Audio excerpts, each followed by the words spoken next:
Welcome to the Mrs. R Relevant Daily Draft Podcast. I'm Jim, joined by Dale, Owen, David, and special guest tonight, Jake. So Jake has been with Draft Professor since the beginning. He takes the summers off. You'll probably see Jake again on Monday nights, coming soon to a defensive line scouting report near you. But before we get started, The Athletic released its college rivalries. And Dale, I got a question. Georgia, Alabama, or Harvard, Yale? What's the bigger college football rivalry? I would have to say Georgia, Alabama, but neither of them compared to Ohio State and Michigan. Come on now. So, did you have a chance to see the Athletics rivalry list? I have not, but I'm assuming I can probably take a few stabs at who's going to be on there. Between you dropped Harvard, Yale already. You got Navy, Army. You probably have Ohio State, Michigan, like you were saying. Michigan State's probably in there. Where are some of the crazy ones that would be some good checks? They missed Georgia, California, right? And they also I like Texas A&M. That'd be a fan. Jake, did you see the Texas, list? Oklahoma? I haven't, but I would assume Red River's probably on there. Yeah. Bedlam, I'm going to assume is no longer on there since we no longer play the game. Maybe an underrated one, but I'd say Tennessee, Kentucky's got to be up there for sure. I know those two states hate each other with a passion. Yep. And David, did you see the Athletics college rivalry list? I didn't, but I would agree with Dale. I would say Michigan, Ohio State would be one, kind of, in my opinion. Oklahoma, Texas, I don't know if that's still a thing. I don't know. Did they fall off? But used to be when I was younger. That was a pretty big matchup. I'm surprised it's Georgia, Alabama instead of Alabama, Auburn. Or LSU, Alabama. But, yeah. Right. Mississippi State or LSU, Alabama's on their list. LSU, Alabama did not make it. Yeah, that's crazy to me. Did Mississippi State Ole Miss make it? That one has stabbings and stuff. That one's crazy. The Egg Bowl is insane. Yep. But Harvard, Yale, and Army, Navy were considered a better rivalry than Georgia, Alabama. So I just thought I would point that out that apparently the Athletics going to get a lot of clicks on that one. Yeah, they knew what they were leaving off probably. Yeah. But we are not here to talk about an article on The Athletic. We are here to break down the Oklahoma University draft class. And Jake, you are an Oklahoma fan. What is your outlook for the Sooners, and what's your draft prognosis of the talent on the roster? I think there's a lot more better college talent than maybe NFL graded talent in the future on this current roster.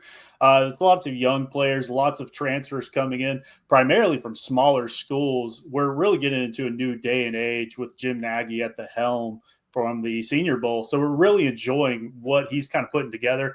I love Coach Venables. I've been coached by Coach Venables. I've done summer camps at Oklahoma when I was in high school. Absolutely love that man. I would run through a brick wall for him. I think we're really just kind of coming into our own in the SEC. We had to prepare for that with the Lincoln Riley departure. And I know these last two seasons haven't been what we've used to as Oklahoma fans, but I think there's reasons for optimism going into this season, primarily with bringing in a new OC. Seth Luttrell did not have the capability to call plays for Oklahoma. So you go get another young coordinator in Ben Arbuckle and bring over that scheme from Washington State with a good quarterback we'll be talking about here in a little bit. But overall, I think from fan perspective, optimism is very high. Is it going to lead to a college football playoff? Maybe not. But I think it's going to be a winning season, and it's going to be on the cusp or the precipice of that. And we get a big litmus test in week 2 against Michigan, who I think they're going to run out of the building. And that's my hot take as of right now. I think that's probably going to be a little bit hot take-ish, but you getting a true freshman quarterback coming in to the Palace on the Prairie. I think Oklahoma is going to win that game. And then I think they go as an undefeated team against Texas in week 5, week 6. And that should be really interesting. because that game can go either way.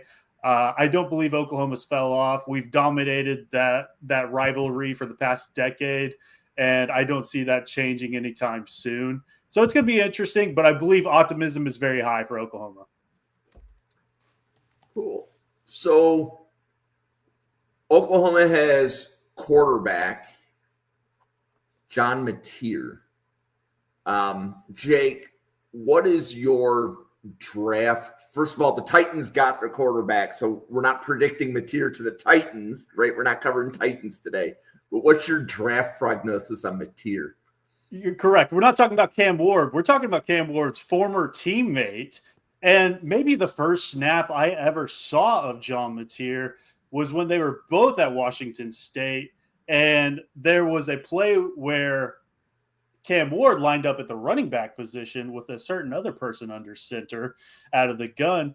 And it was John Mateer handing the ball off to Cam Ward, who then spins around and throws a flat route to John Mateer, who runs down this flat and gets a first down.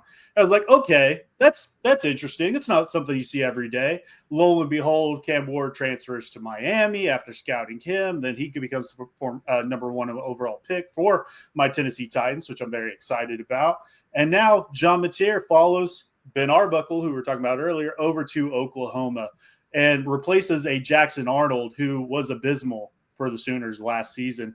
Had lots of hype as a former 5-star coming in. John Mateer in his own right, 3-star, 6'1", little over 220 pounds. He's got good size, and I've heard lots of comps from not only national media but local media as well. This is Baker Mayfield light, basically, and I don't see that on tape at all. If I'm comparing him to a former Oklahoma cornerback, it's going to be Jalen Hurts. Not many quarterbacks have a 600-pound squat in today's age. And those are two of the ones I can only think of off the top of my head. I'm sure there's other ones, but those are the two that have come through the building. He does have great athletic ability. I don't know if he has great straight line speed, but he's not afraid to lower shoulder, take the boom. What he needs to work on the most is his throwing mechanics, in my personal opinion. The accuracy is kind of all over the place, and I think a lot of that starts with his footwork. It's kind of just all over the place. He throws the little hop step in there. A lot of the times it gets there, but he doesn't have a Kyle Williams to save the day now in this offense. We don't have that. It's unfortunate. We just don't. But I think another year in this system, and he's being the leader in this room by all accounts. He's the go-to guy. He's teaching the other guys the playbook. So I think he's going to be very successful. I think we get 2 years of him at Oklahoma. I don't think he's going to come out this next season. I think he's going to come out after his redshirt senior year. And if he is able to put together a couple great campaigns in a row, maybe we can talk in that first round discussion. I see him as a late day 2 pick as of right now, but really the sky's the limit for the kid and what they put on tape this season. But that's my overall opinion. So Dale, how about you? Where are you in Mateer right now?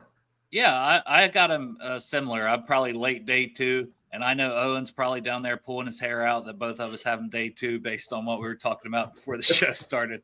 But I love dual threat ability that he has. 29 passing touchdowns, 15 rushing. You mentioned the 600-pound squat, but he is just out in the open field. He's elusive. Like, he's probably one of the more dynamic runners as a quarterback that there is. I mean, it's not just, hey, I'll pick up extra yards here and there.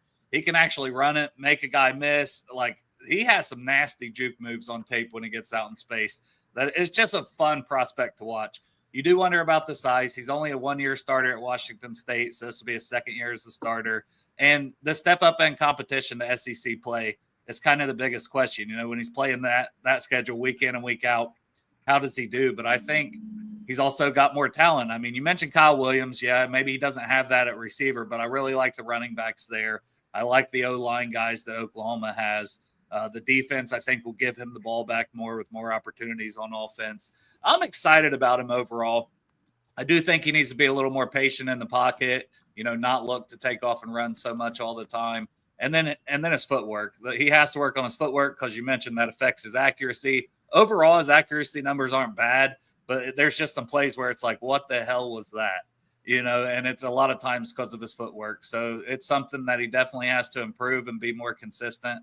But I'm excited for him, whether it's this year or the following year. I think he's a guy who could be, a day two type of quarterback for somebody and maybe compete for a job or, be a backup for a year or two and then earn some opportunities. But I like him. Owen, I'll jump down to you and tell me why I'm a dumbass for liking him. All right.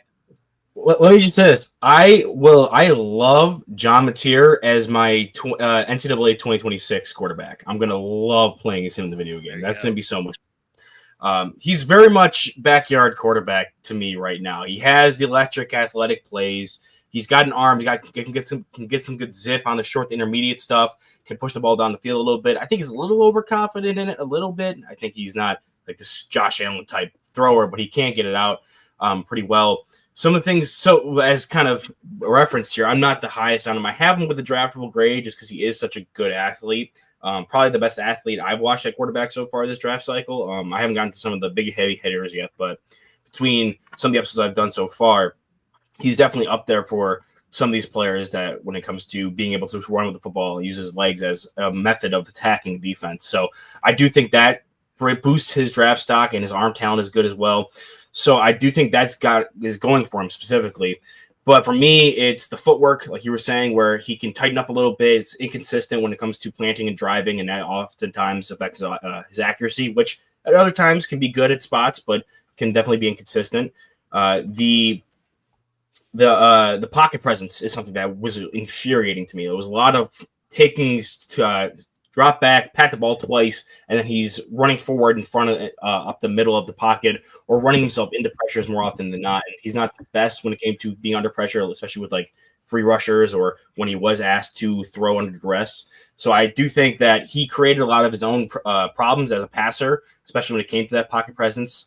And then also, I don't know if it was just me, but I thought like every throw he did was some version of like a sidearm. Like I didn't love the way he threw the ball, specifically his arm mechanics. And like, yes, you want to have a sidearm in the toolkit to be able to bring that out and get some different arm angles. But when every pass you're doing is a sidearm, makes it kind of easier for strip sack opportunities and for some of these NFL rushers to get to you. So for me, it was a fun watch. Like I loved the rushing. I watched 3 of the games against Portland, Texas Tech, and Oregon State. And 3 wildly different games when it came to his results, especially according to like PFF's grading system. But for me, you could see some consistent issues through all of them, despite the level of competition jump. And for me, I think he definitely is going to benefit a lot from this upcoming season being in Oklahoma and having an offensive line that's a bit better than it was at Washington State, to say the least, but also being in that same system again, second year as a starter. But even though he's transferring schools, he's staying in the same offensive system with the same offensive play caller, which will benefit him a lot. I do think if he doesn't make some massive steps, he'll probably have to come back. But for me, a lot of the stuff that I'm dinging him for is stuff that with time and attention to detail, you can correct. So there is potential for him to move up because he has all the athletic gifts in the world. He's just right now more a video game Madden custom character than he is an NFL quarterback for me. David, John Mateer, what do you have? Yeah, I think he's a bit of a wild card. His arm talent is definitely legit. He has a quick release, good zip, throws well off platform. He always keeps his eyes downfield. In my opinion, he exudes that confidence that you want from the quarterback position. The sample size is small, but there's a lot of intrigue with him. I think he could shoot up boards, but he may need 2 years to do so. He's not a household name yet, but he possesses that gamer quality that always seems to find its way to NFL fields. I think I didn't have like Jalen Hurts comp, but I wrote down that I think he has a Jaden Daniels type jump ability in the draft by 2027. In my opinion, dude has the it factor. I'm excited to watch him. Cool. So, Jake, who's the next offensive player? So next, we talked about how he doesn't have a Kyle Williams replacement. If he does, it's going to be former Purdue wide receiver Deion Burks, who coming out last year after he transferred to Oklahoma, obviously dealt with injury, so very hampered expectations. But I saw first-round grades on him. I don't know if I agree with that or if I'm even primarily close to that. But we're talking about a smaller prospect, 5'11", 195. This guy is built, though. I will tell you, this guy is a chiseled Greek god out there. if he can stay healthy, he could have a very good season. Off the line of scrimmage, I love his release package. I comped it to a mouse trap. He's gonna bait you in, then he's gonna snap on you, and he's gonna take off. I think we saw bits and pieces of it last year before he went down to injury, and he was by far the leading receiver for Oklahoma before that happened, which was very unfortunate because Oklahoma was also missing their other 5 starters, or not starters, but the top 5 in their depth chart throughout the entire season. It was very tragic. We're rolling out. We're switching Jacoby Johnson from corner to play wide receiver because we got to field a team. It was that unfortunate. And then they're rolling out walk-ons. This is Oklahoma. That just doesn't happen. So that did hamper a lot of the offensive line play and Jackson Arnold and a lot of those other guys. But Deion Burks, if he can stay healthy this season, he could put over 1,000 yards, in my opinion. And he's going to get utilized very well in this Ben Arbuckle system, I believe. But overall, I'd probably have a 4th to 5th round grade on him as of now. But again, he grows with John Mateer. These are guys that are going to grow together. And at the end of the day, this is probably a slot receiver at the next level, which is going to hamper my expectations for where he's going to go in the draft. But overall, he's a good prospect. Dale, how Yes. about you on Deion Burks? So senior wide receiver, redshirt senior. So this will be his final This season is with it. them. But Purdue for 3 years. Last year was his first year at Oklahoma. You mentioned he was injured, but some things to like about him: good acceleration, long speed, elusive, really good ball tracking down the field. You saw that a lot at Purdue. Can contort his body and make big plays and catch the ball. I love to see that. And he's undersized a little bit. I've got him listed at 5'9", so I don't know where he's at between that 5'9" and 5'11" in reality, but he's a little undersized height-wise, but he's competitive at the catch point, so he typically doesn't let that get in the way of him going and making a play on the ball and kind of plays bigger than his size. The biggest thing for me is honestly the injury. He only played in 5 games last year for Oklahoma. He's got to stay healthy, and being a little smaller, that's something you worry about, and being injured most of the year last year. So if he can come back and stay healthy, I think he can move up a little bit, but right now, based on, the injuries and the size, I got him as a 5th, 6th round prospect entering the season. Owen. Yeah, so I'm definitely higher on him than you guys are. I do also have the 5'9" number here at 5'9", 181, and then from PFF and from some other sites, including 247, Oklahoma has him at 5'9", 194, which that's a pretty dense build. If that is the case, if he's somewhere in that range, so that's always a good thing to look at. I have him as a day 2 player. For me, I do think he is a slot receiver type. He's definitely got some good quick twitch, can create separation because of that. And I do think he runs a decent route trend, definitely with some of the stuff that he did with mixing in the outside and inside releases with his time at Oklahoma so far. I do think he was able to show that off a little bit more. I didn't catch a lot of his Purdue work. A lot of it was when I was going back to check him as a blocker specifically. So I'm excited to hear that he was more of an explosive threat and more of a contested catch threat at Purdue than he was at his couple games in Oklahoma so far. For me, he's a player that plays like a slot receiver. He's going to be that shorter type of player. I didn't see a ton of that contested catch ability when it came to climbing the ladder, going up and getting balls like above the rim. But for me, what made me so excited for him was that he had this quick twitch ability, he had his ability to create separation, and he was creative with the ball after the catch, especially when he's got the ball in his hands. I was actually surprised to see he hasn't really been a returner since 2 years ago at Purdue, not even the last season he had at Purdue. So I do think that's something he can bring to an element to his game too if they let him do that at Oklahoma. But he has this electric play to him with the ball in his hands, and he does some of the smaller stuff you want a slot receiver to do well. Where he's not super big and he doesn't go up and get the ball when it comes to attacking above the rim, but he hangs in with those like tough catches. During this past season, Oklahoma he had 8 contested catches, and 5 of the 8 he made were all over the middle of the field. He was taking big shots and he was able to hold down the ball through contact. So he's going over the middle of the field, and when his quarterback leads him into some contact, he's able to complete the catch through that despite being a little undersized. And as well, when between being at Purdue and then also at Oklahoma, he showed an affinity for blocking. He was kind of a tougher guy in the middle. So for me, he brings some athletic electricity to his game. out of the slot, as well as being tough over the middle and as well as being a good blocker. So I thought some of that stuff that you really look for in your slot receivers and some of the bonus on top of that would be is something that pushed him up for me personally in my grading. Okay. And David, what did you have on wide receiver Deion Burks? Yeah, I think he plays faster than he times. He has elite burst in and out of the breaks. If the Sooners can unlock him consistently, I think he's going to be a top 100 pick. He's pure speed, fast, twitchy. He's built like a slot missile. He's a big play machine. I mean, he doesn't just take the top off of defense. He vaporizes it. He's still developing as a complete route runner. When the ball is in the air, he turns into a track star. I mean, he's just that kind of explosive weapon that kind of changes how defenses have to align. I guess the key will be is if he clicks with Mateer. And if he does that and gets 70-plus catches, he could be like the 2026 NFL draft version of like Zay Flowers, a compact electric receiver that's hard to guard in space. Okay. So what do you guys think of the Wan'Dale Robinson from Durst or the Rondale Moore from Anthony Russo? It's the comms. He's a little bit more Rondale to me personally. I like both comps, but I think Wan'Dale offered a little bit more straight line, take the top off. I really like Wan'Dale coming out. Rondale, though, also dealt with the injury history. So maybe there's some correlation there. But overall, I think those are two good comps. Yeah, see, I'm more so on the Rondale Moore side because Wan'Dale was definitely like someone who was like deep threat style, was able to also be a kind of a movable piece around the offense.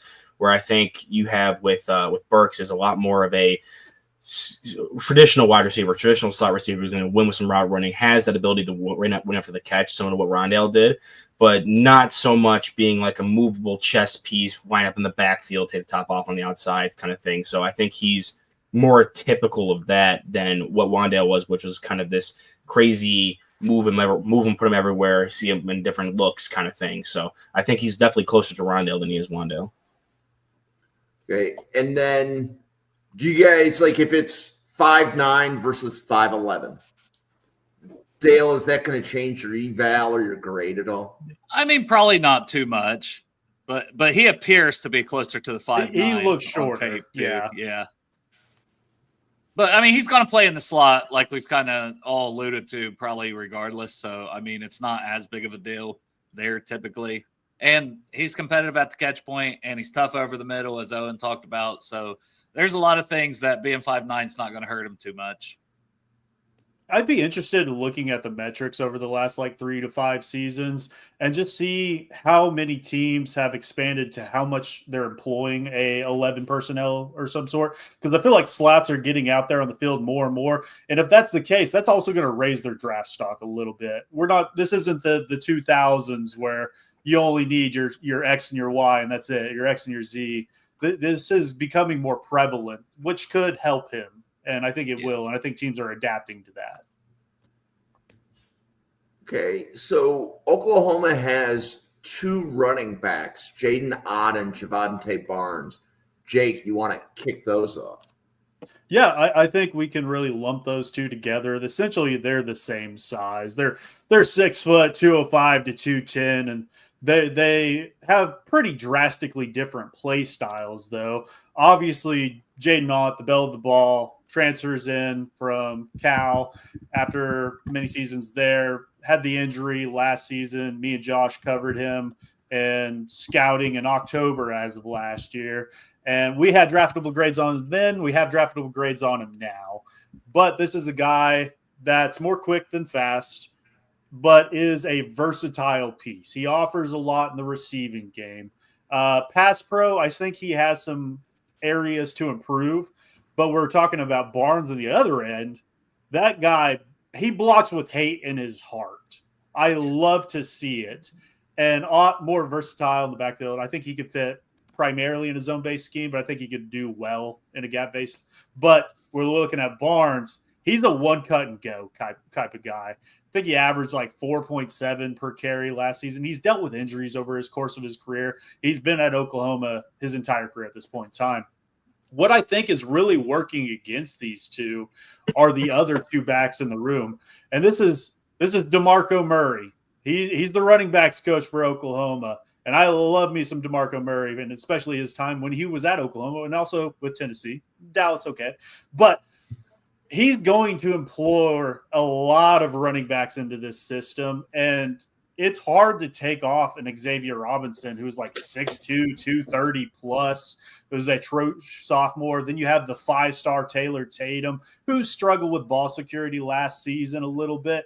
But there's going to be a lot of workload that they're fighting amongst. And those other two backs, I think, they're going to work their way in, and it's going to eliminate a lot of Javante Barnes' work.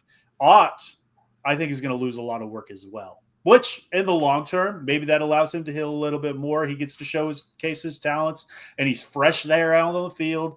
But overall, Barnes, I have more as a priority free agent coming out of the draft as of now. I think Ott, I had a 6th-round grade at him last year. I think you might bump that up to a 5th-round grade, but with improved offensive line play, I think he could maybe get in the 2nd, 3rd-round range, which many people are talking about. But personally, I just don't see that as of yet. So, David, for Jaden Ott and Javante Barnes, what is your draft assessment of the Oklahoma running backs? I have Barnes as a UDFA at the moment, but I did have Ott as a day 2. I mean, I kind of like him. The Cal transfer, he exudes really good balance, patience in the zone schemes. I kind of think he's like an NFL ready back. He glides through holes well. He runs angry, catches well out of the backfield. He looks like he has the ability to be a 3-down back at the next level. He's shown home run hitting ability. I kind of like him. It all comes down to his volume, like Jake mentioned. If he's going to get the volume, he could put up really, really impressive numbers and really, propel himself far into the draft. But that'll be the big question mark going into 2025 for him. Owen, how about you? Where are you in the running backs? Yeah, so for Ott with me, I think we've kind of hit the nail on the head here with it, where he's a lot smoother than a guy like Barnes, where he's able to use his footwork to really press the line of scrimmage and find the right hole. I really liked his vision and footwork combination there. And he does have some speed. I think he's more quick than fast. I don't know if he has that top end gear to really break off and finish off some longer runs, but he does have some more explosive plays on film there where he does break it a little bit longer. So I do think he is someone who can definitely utilize that a bit more.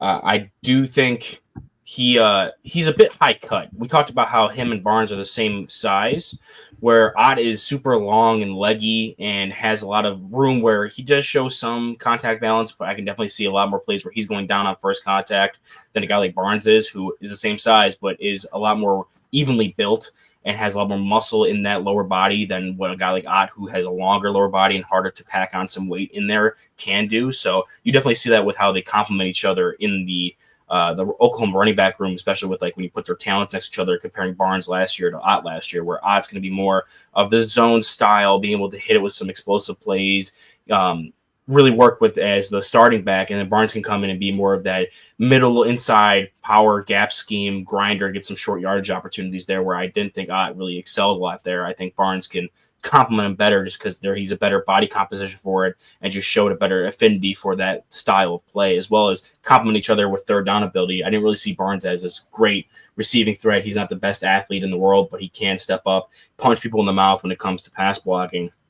And with Ott, I saw a lot of plays where, yeah, he's doing his job well enough, but there's other plays where he's getting absolutely dominated physically in pass pro, as well as having some miscues with technique. So you have these two players that their skill sets offset each other well. I think Ott is more likely to be NFL talent-wise, and we see that reflected with their draftable grades. And with Barnes, it's a lot more complementing the star guy in Ott who's coming over from Cal than being a guy himself that can go out and be drafted pretty highly. Dale, how about you? Where are you on Jaden Ott and Javante Barnes? So I've got Ott as kind of a 3rd, 4th round guy. He is that high cut, a little bit more upright runner. But he's got good burst, good receiving, pretty good receiving ability. Just had a down year last year because he dealt with an ankle injury that he sustained in like week 1, trying to play through for most of the season. So statistically, it's not going to look as good as it did as true freshman and true sophomore seasons the 2 years before. But he showcased a lot of ability. The thing I like the most with him is his patience and vision. He's very good at waiting on his blocks to set up in front of him, finding the right hole, and honestly taking off from there. I would agree the contact balance not the greatest with him, probably because of his running style. And I think he also needs to improve ball security and his pass protection. So if he can improve those few things, and then I don't know how much Barnes and these other guys are going to take away from him, but I do like Barnes and what he can do as a blocker. I've got him more as late day three / undrafted free agent also. And I really don't know. That's something I had down, and that's before these two other guys that Jake brought up. I was just thinking when they brought Ott over, that was going to take away a lot of Barnes' opportunities. But with the other guys there as well, I don't know how much he'll really get to show to make himself a draftable prospect this season. Yeah, and I definitely want to emphasize, I like what Jake adds, right? Because normally, when we do one of these episodes, okay, here's the 10 players we're covering. Yeah. Okay, let's go figure out what our draft analysis is. But if we don't know the dynamics of the playing time in the room, who's been there, like Jake was pointing out with the other running backs, I think that really also helps maybe set the stage for some of what we might be talking about 4 months from now about what the running back situation was. Because in some ways we are foreshadowing. We just don't know what we're foreshadowing yet. So, Jake, where do you want to go with the offensive line? Is there a player you want to cover first? Do you want to cover them together? I mean, we're really talking about a lot of interior offensive linemen here.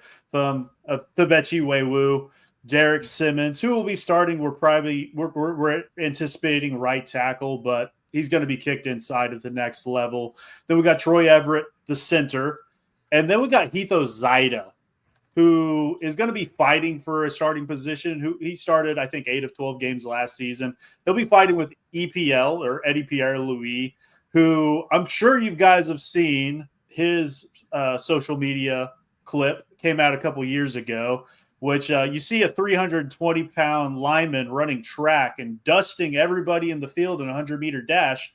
That was EPL. So he's an athlete in his own right. But Heath Ozaida is a redshirt sophomore. He's the guy I'm highest on out of this grouping. He's got the size. He's got the arm length, 6'5", 305, 3-star athlete coming along. I fell in love with him. I went back and watched the Missouri game, and there were so many plays where they come out, they run an RPO. Heath Ozaida just opens this gaping lane, and then Jackson Arnold pulls the ball and takes a sack or fumbles it, and they return it into the end zone. The game's over. So there were so many other plays that I saw that was like, okay, this is a NFL prospect. Maybe he's going to stick around for a couple more years. Then we're talking about Troy Everett, who was the cornerstone of that offensive line last season, dealt with injuries as well. This offensive line in totality, I think it had 8 different starting formations over the course of 12 games. So there was no continuity in this Bill Bedenbaugh offensive style. So overall, I have a late, 6th to 7th round on Troy Everett. We're talking Febechi Wewu. He's got great size. This is a 0-star athlete who started at North Texas before transferring over. He's got strong grip and a great anchor. Maybe just not a great athlete, and that's kind of unfortunate. And then you got Derek Simmons, who's transferring from, Alpine Christian, who then went to Western Carolina, if I remember correctly, and then ends up in Oklahoma. This is a seasoned player. I think he has almost 1,000 pass reps at this point in time and has only given up 1 sack in the course of that. Obviously, the talent amongst that has been very, very lacking. So he's stepping up the SEC, and I think we're going to see a big step up in his play, but at the same time, the athleticism really isn't there. These athletic edges, I think, could eat his lunch at some point in time. There's talk about the 5-star plus offensive tackle coming in as a freshman, Michael Fasusi, who's gotten rave reviews from insiders in the building, who could potentially take over at some point in time this season. But when we're talking about that athleticism being the biggest hindrance, if this is a guy that does kick inside at the next level, I could see him landing on a roster and being that backup guard for you. I think he's got positional versatility. He's played left guard. He's played right tackle, left tackle, right guard at this point in time. I think he could play center and still be productive as well. So overall, Heath Ozaida, I've probably got a 4th-round grade. The rest of them, probably late 6th, 7th round or undrafted free agents at this point in time. But Dale, I'll kick it to you. Are there any of the ones that you fell in love with overall in this Oklahoma offensive line? Yeah, Ozaida's one that I don't have with 2026 yet, so I haven't really watched him too much. I do think, like, kind of agree with you from everything I've heard about him, though, early on, is he probably has the highest ceiling, at least for whatever season he decides to come out in the draft. So I'm with you on that. The guy I have the highest is probably a Wee Woo. I don't know if I'm Wee Woo. What? Fabechi Wewu. Yeah.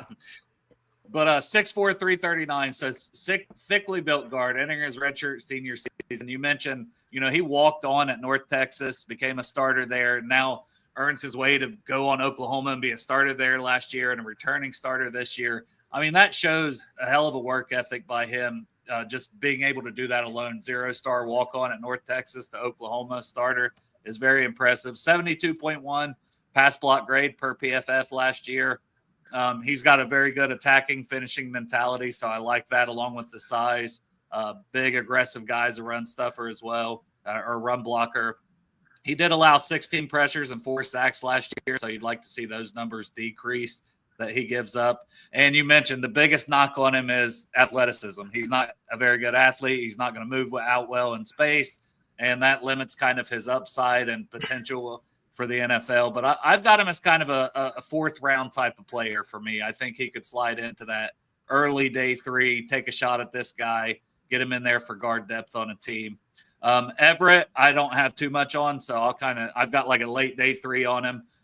He missed the first half of the season, 7 pressures and 4 sacks given up. So not a lot of pressures, but a lot of sacks on those pressures. But he's played 1,400 snaps, 2 years at App State, and his 3rd year at Oklahoma is all I had on Troy Everett.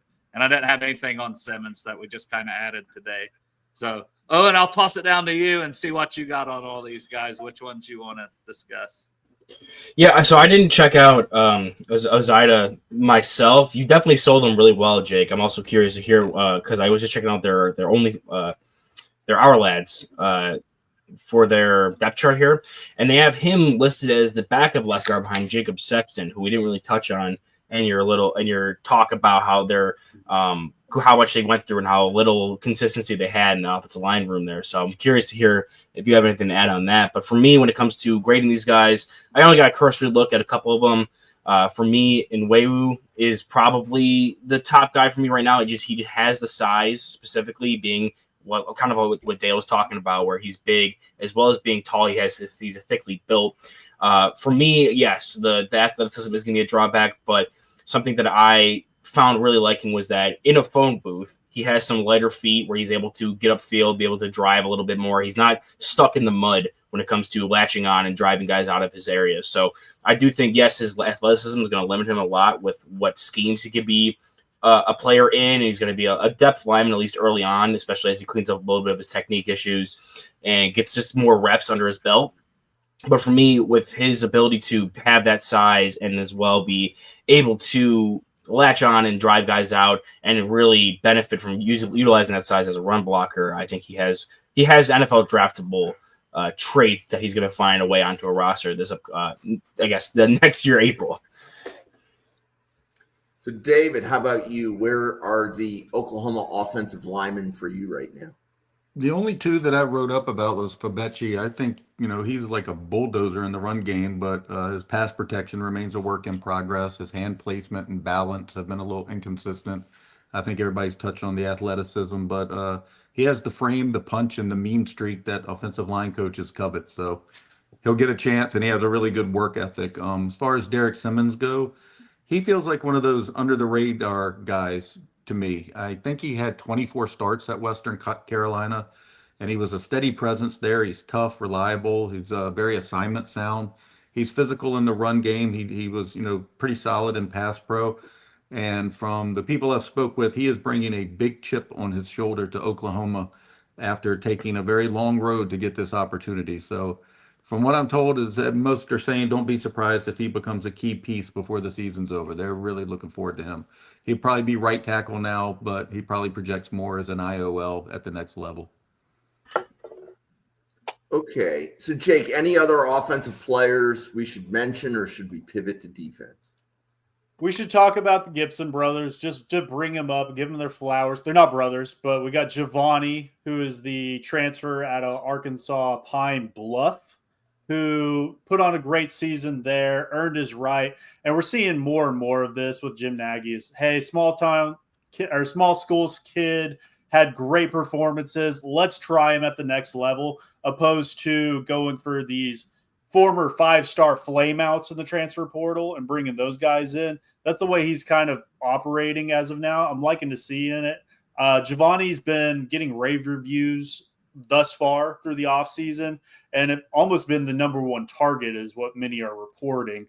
When I went back and looked at that tape, though, for Arkansas Pine Bluff, there wasn't a lot of separation on the tape.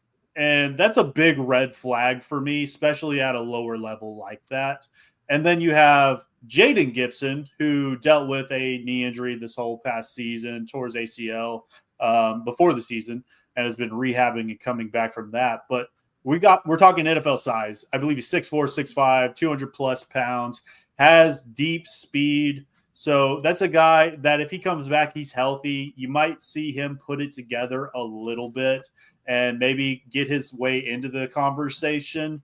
So two guys to think about. And then we talk about the tight ends. I believe Caden Helm is the projected starter as of right now, but there was one guy I wanted to bring up, and that's Jaron Kanik, who has been playing linebacker for us for the past 3 seasons. And this is a track demon at 230 pounds. So this Brent Venables system, very complex. He really couldn't put 2 and 2 together there. So we decided to flip him to the other side of the ball where he played in high school. And if you go check out his high school tape, it looks like prime Derrick Henry out there. So you're looking to capture that. And when we're talking about the tight end position, okay, he's going to be working on everything. Let's not be coy about it. He's going to be learning blocking. He's going to be learning to catch the ball. He's learning route running. But when you're looking at just an athlete at a position that athletes thrive, this is a guy that can scream down a seam and take it to the house. This is a guy that's a violent player that I think can become a good blocker. So I don't think he's going to be ever the starter for the Sooners, but I believe this is a guy that you're going to throw a screen to. You're going to scheme up in this system and allow him to shine. And I know lots of offensive coordinators in the league are going to be looking and going, hey, I can do something with that. So that's a guy I'm going to say just keep your eye out on him. You're not drafting him now. And in the long term, okay, maybe it doesn't work out. You're getting a premier special teams player. So I just wanted to mention him. But let's go ahead. Let's shift our focus down to the defense. And we're going to talk about a player that has been widely regarded across the board. And I'm referring to the NFL Stock Exchange because I got to check out their top edges this past week. And one, I believe it was Trevor, had him as high as number 2 on his board. And then the other had him down not even in the top 15. So we're all over the board. And that's R. Mason Thomas. So R. Mason, which unique name. It's just the little R. I thought it was initial for something. It's just R. It's what it is. But we're talking about a optimized pass rusher. He doesn't have the length that you would want. 6'1", 250-ish pounds. He's an expert hand fighter, though. That two-hand swipe is great.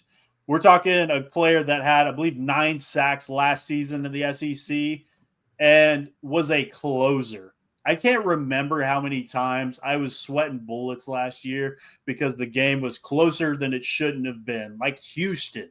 And these other Auburn was another one. And you're sweating bullets, and then there's our Mason. He gets a sack. And you're like, okay, I'm feeling better. And then he gets another sack. He did it multiple times last season. So he does kind of disappear at times.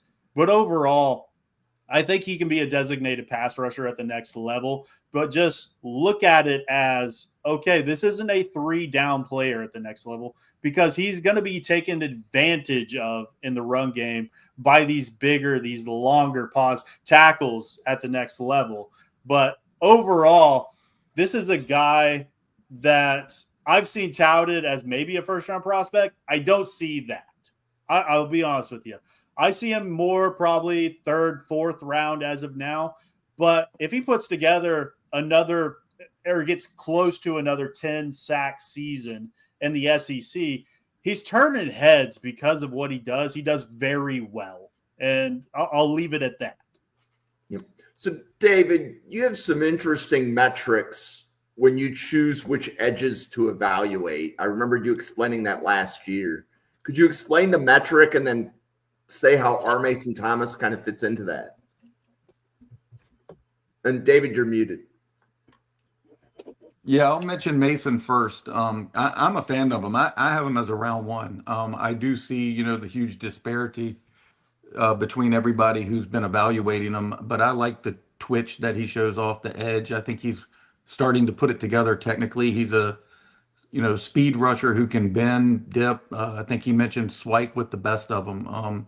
He could be considered by some organizations to be a little undersized by traditional standards, but his get off and bend and relentless motor, man, he's a pretty disruptive force. The key for him, in my opinion, will be refining his pass rush plan and showing he can hold up against the run. But if he does, look out, because for last season, he was unblockable for many stretches of the year, and he's only scratching the surface. And if he hits double-digit sacks, I think he's walking into the 1st round.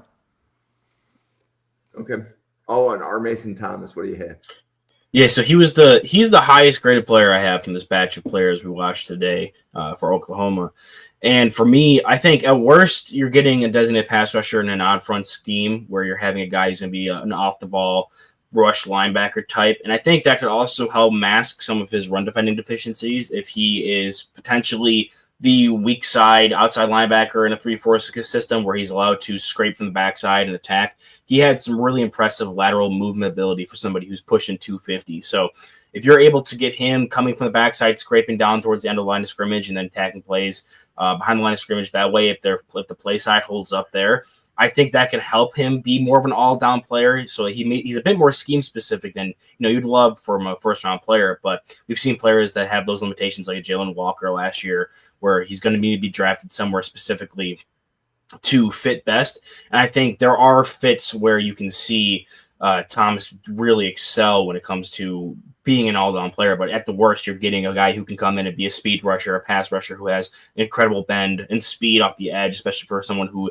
is getting up there in weight, someone who you wouldn't expect as much as you get from him when it comes to being able to attack that upper hip at the top of the arc. So I do think that he's somebody that you can definitely see as a day 2 player. If he continues to improve, whether it's going to be utilizing strength, adding a couple more counters in there. We talked about how good he is with his hands with a swipe move.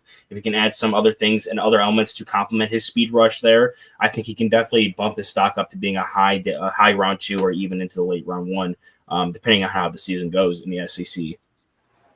And if I could answer your other question, Jim, the metrics were I heavily go into a lot of things they probably do too. Pass rush win rate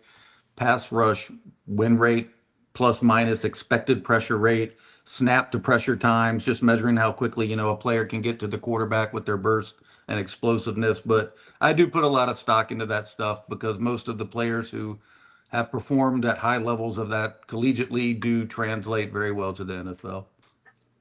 And where did R. Mason Thomas fit in on that? That's why I was trying to look that up. That's why I was waiting. I have not even plugged that in yet, but I will I will Wow. do that. I will do I'm that sure soon. we'll get it later in the draft cycle. Oh, But- yeah, definitely as the season goes. But yeah, I haven't done that yet. So Yeah, and- I've got him with a 31.3% win rate on true pass sets, which is excellent. So that's part of that. Great first step quickness, bend, closing speed, high effort player. Did had over 27% missed tackle rate, and he's dealt with ankle injuries at times throughout his career. So that's just something to see if he can stay healthy this year. But I also have him as around like a day 2 prospect as of right now. Maybe the size and being more of a designated pass rusher keeps him out of the first. But with another big season, maybe late first, I could see that.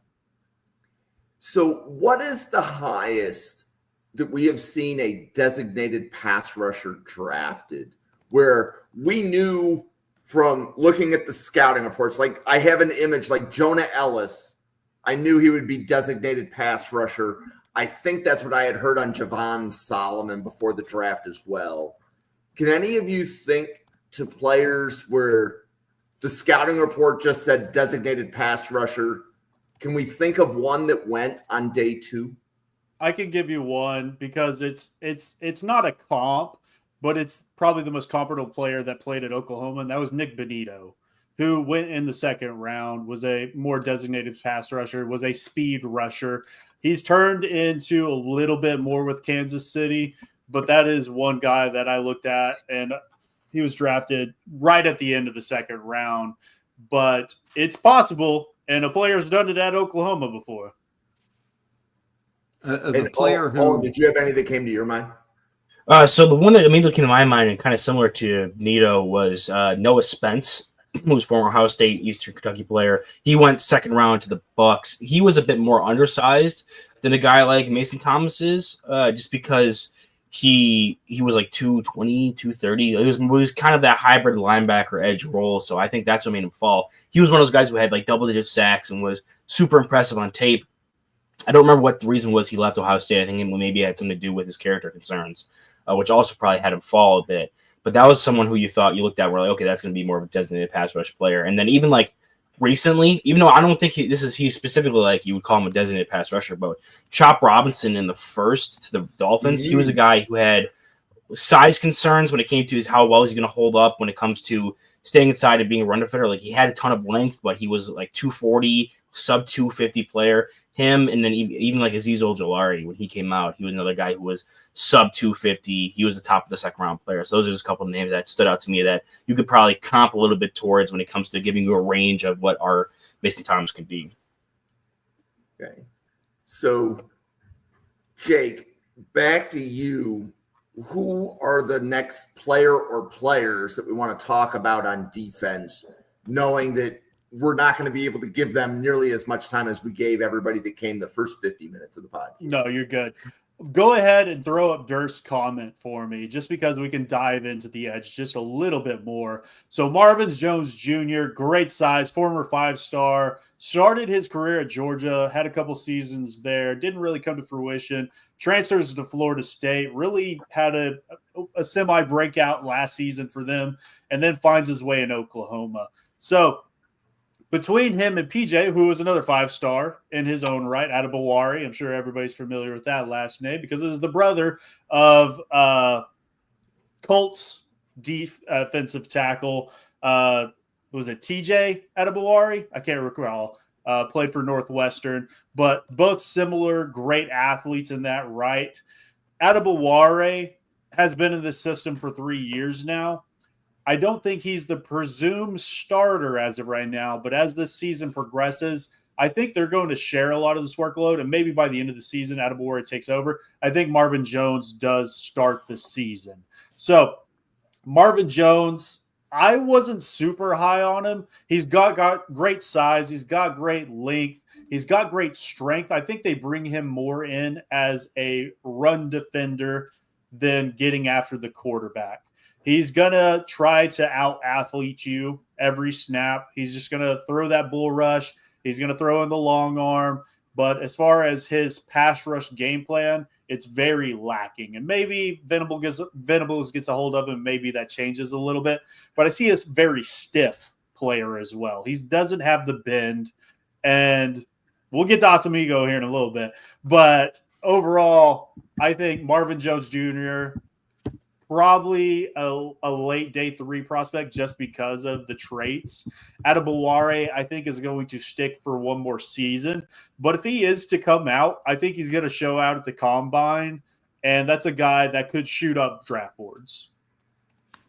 Okay. Yeah, So I've got similar. Oh, go for it. I was just going to say five-star recruit, but hasn't really lived up to it at Georgia or Florida State. So it's a big year for him being a senior.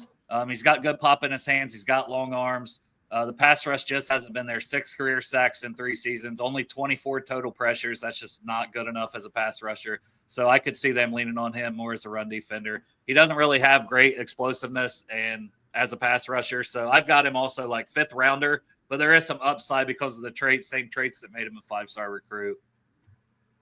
Yeah. So, Owen, out of the defensive players that you watched for this podcast, did anybody pop on the tape for you? Yeah, so like the next highest player I have graded, and it's kind of a drop off after that, is Amasigo, the linebacker there. He's kind of like the hybrid player, and I really liked specifically on top of talking about him for a quick second, pairing him up with Robert Spears Jennings. Those two being able to play off each other with their skill sets is something that I really enjoyed watching, because you have a player like Amasigo that is he's more of the linebacker side of a linebacker safety hybrid, where he played a ton of snaps. I think he played more snaps out at slot corner, or technically by alignment according to PFF, than he did in the box as a linebacker. But he's more 230, closer pushing that mid 230s range, 6'1", is able to fly in and attack on the inside of the box and has that range. So he does have the movement skills more of a DB, and it showed off some good coverage ability while playing in that space, but he does have the size to also come in and fit the run. And you look at a guy like Robert Spears Jennings, who's more of your strong safety, roll down into the box and play in the middle of the formation and attack the running game there and play in the lower zones than more of your typical free safeties. So you have these two players that they're both like safety linebacker hybrids. One's more on the spectrum of linebacker and Amasigo, and he plays that role a bit differently than you'd see with someone else, where you'd maybe think those roles would be flipped. And then with Spears Jennings, he's another guy who I don't have as high as graded as him as Amasigo. Sorry, I keep flipping that around. But they both play in they play off each other a lot in that defense, and I think it's a really interesting element to watch when it comes to seeing Oklahoma's defense and how they can utilize both those versatile defenders next year and see what the NFL values as those kind of different skill sets and the kind of dichotomy you have there with which one they value higher than the other. And David, any defensive players that you watched for Oklahoma that you want to point out? Yeah, the same one he was my favorite as well. It's Amasigo. He's fluid, smart, aggressive. I guess he plays the cheetah role there for Oklahoma. You know, that hybrid linebacker safety. I mean, he's fast, smart, instinctive. He thrives in chaos. I think he'll test, really well and probably play even better. And I expect him, I have day 2 right now, but I think he's one of those guys who could, go from under the radar to pro ready in one season. I mean, I don't think the first round is entirely out of the question, but I would probably stick to round 2. But yeah, I'm a huge fan of him. He's a really good player. Okay. And for anybody watching, the player list that we had for the podcast. So if we haven't talked about linebacker Kendall Daniels, cornerback Gentry Williams, defensive lineman Grayson Halton, safety Peyton Bowen, defensive lineman Demonic Williams. So those were players that we definitely want to make sure that we've mentioned. We're tracking them for the draft, but as of right now, do any of you, out of the players I listed, do any of you have a draftable grade on any of the players that I mentioned? Kip Lewis, 110%. I think he's the best linebacker on this roster over Ospigo. He's gonna give you exactly what you want out of a will linebacker. He's gonna shoot the gap. He's very good in coverage. They call him Kip 6 for a reason. He returned 2 to 3 touchdowns or 3 picks for a touchdown last season. He has the ability to take that next step and replace a Danny Stutzman. I don't know if he's going to play Mike. I think he's still going to stick at Will. Osmigo, in his own right, I think is still learning. I think he's getting better and better by each day. And after the season, maybe that flip-flops. Then I got to shout out Robert Jennings. He's my favorite prospect on this defensive side of the ball. I'm going to have a very high grade on him. I don't pass out elite run defenders by any means, but he is damn near close to that. I comped him to a hammerhead shark. When blood's in the water, he's finding the football. So I love Osmigo. And then when we talk about these corners, Gentry Williams struggles with the shoulder injuries, but if he puts it all together, he's got an NFL-style body that can really shine in press man coverage, which will get him drafted very highly. But that's my shout-outs. Dale, how about you? Any of those players that I mentioned that you still have a draftable grade on that we haven't mentioned? Yeah, I think Halton and Williams, both the D tackles, could be day 3 guys. I like both of them. Very different. Williams more of the run stopper. Halton's more of the pass rusher. But Spears Jennings is my highest graded. 6'1", 219, senior safety, good size, violent finisher, reliable as a tackler. And as you mentioned, the run defense, graded per PFF a 93.1 run defense grade. That's just an insane grade. So, he's not a complete liability at coverage, but I would like to see him be a little better there for his draft stock. But yeah, I'm thinking mid-round prospect for him of these defensive guys. Yeah, and I see Durst. So, by the way, Durst podcasts every Tuesday and Friday with Draft Professor. So shout out there. And then Anthony Russo stopped by. Anthony Russo podcasts every Friday and Saturday with Draft Professor. So thank you both for stopping by. So Jake, you'll have defensive linemen when we do scouting reports. Owen, you'll be doing defensive linemen for scouting reports. Do you think that all 4 defensive linemen that we've mentioned? So there's R. Mason Thomas, Marvin Jones, Demonic Williams, Grayson Halton have all made the scouting reports list for who we would start to cover in October. Any objections to looking at them again 6 weeks, 8 weeks into the college football season? I think they all serve a purpose, which is a testament to this defensive line this going season, that all 4 starters are potentially draftable prospects. The one I might push back on is Marvin Jones. He's really got to show it for me, but if he does, he could take that next step. On the interior, I love Williams. I love Halton. I think they sure are great. We're talking about younger players that are going to be taking snaps away, though. You got David Stone as the 5-star plus that's coming into his own. And then you got Jonah Jackson, who those were 2 running mates at IMG, which were true freshmen last season. Jonah Jackson was first player to start at Oklahoma on the defensive side of the ball in like 20, 30 years, I feel like, on the defensive line, and was a All-American true freshman in the SEC. So we're talking about the Ott and Barnes discussion all over again, but these are guys that should be mentioned, of course. Yeah, I was gonna say, I think I have draftable grades on Halton.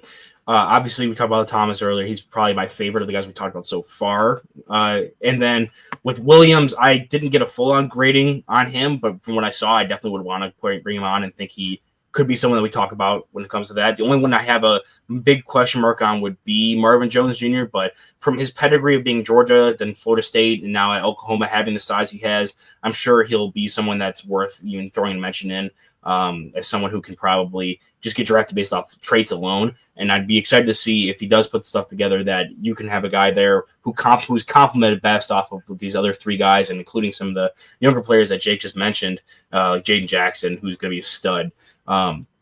So there's definitely, he's going to benefit a lot from playing alongside these guys. So I think with the combination of his size and what he's going to get playing alongside those other guys, I think he's going to be someone who his name will definitely probably have to be brought up sometime in the next first 8 weeks of the season. Okay. So let's pause for a quick commercial. David, do you want to let everybody know who you are and how they can find your awesome website and other content?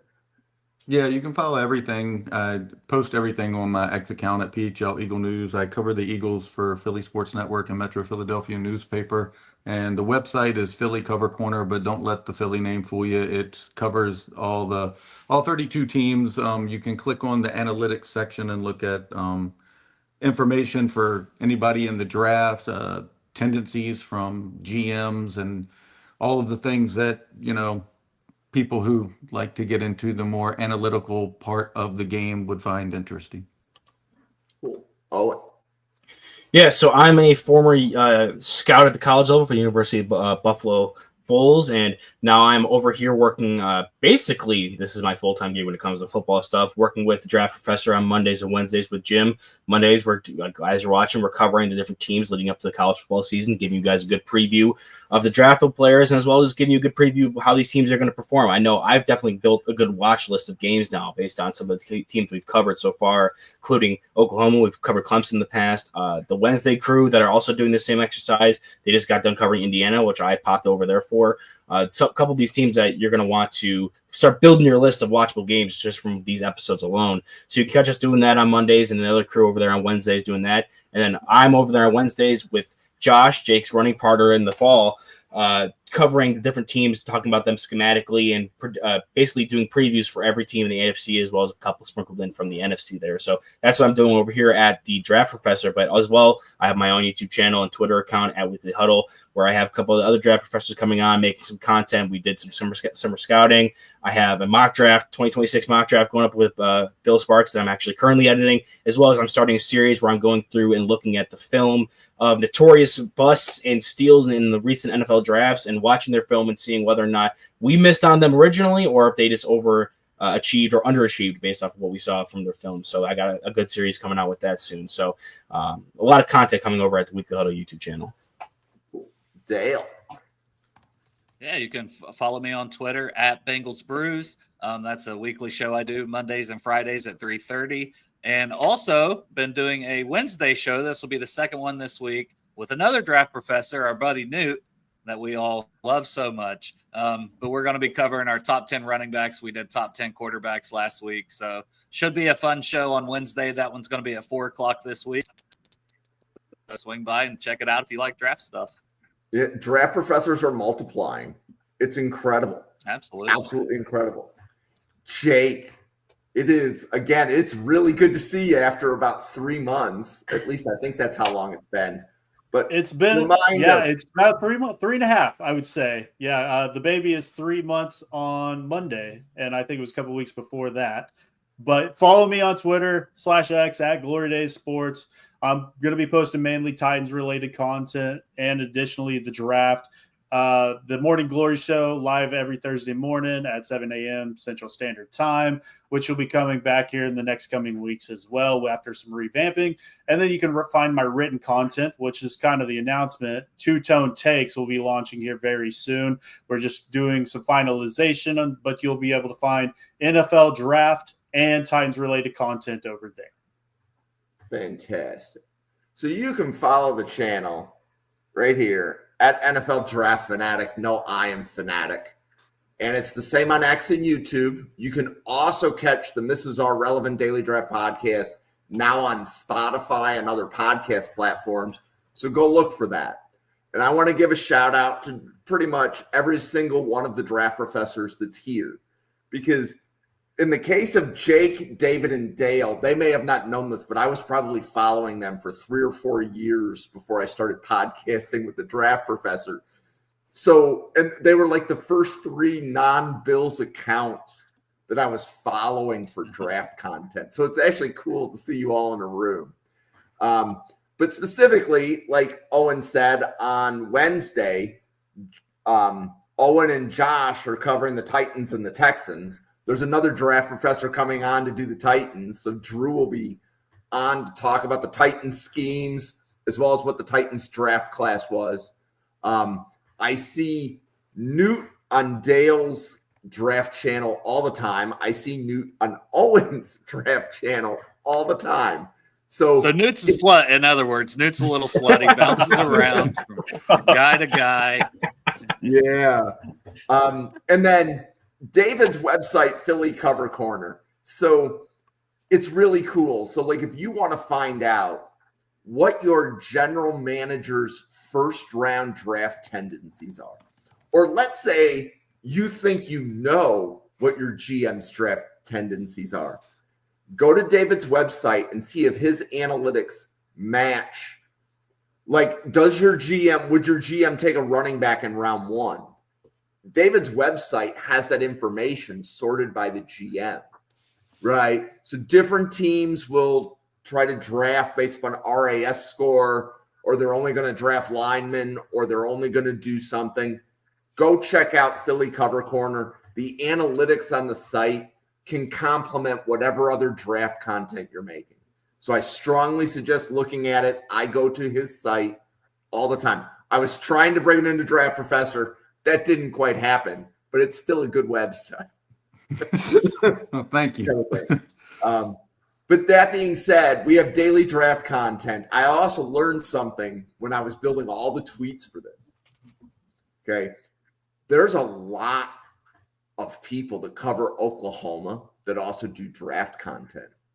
The Draft Professor group chat got 2 people bigger just from today for me finding Oklahoma cut-ups of different players. So, like, from my standpoint, this podcast is paying dividends in a lot of directions.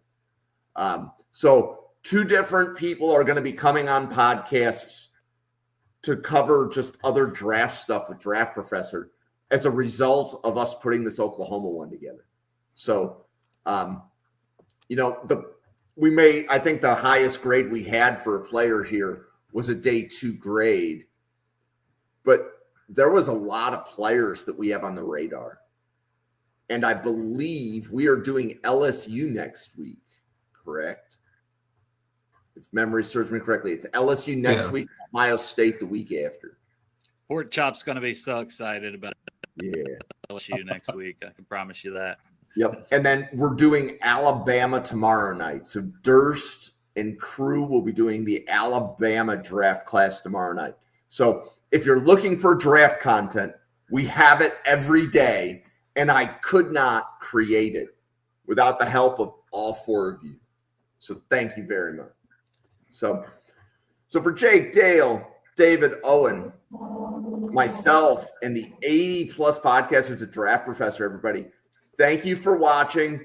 Give us all a follow, and we'll see you on a podcast again tomorrow.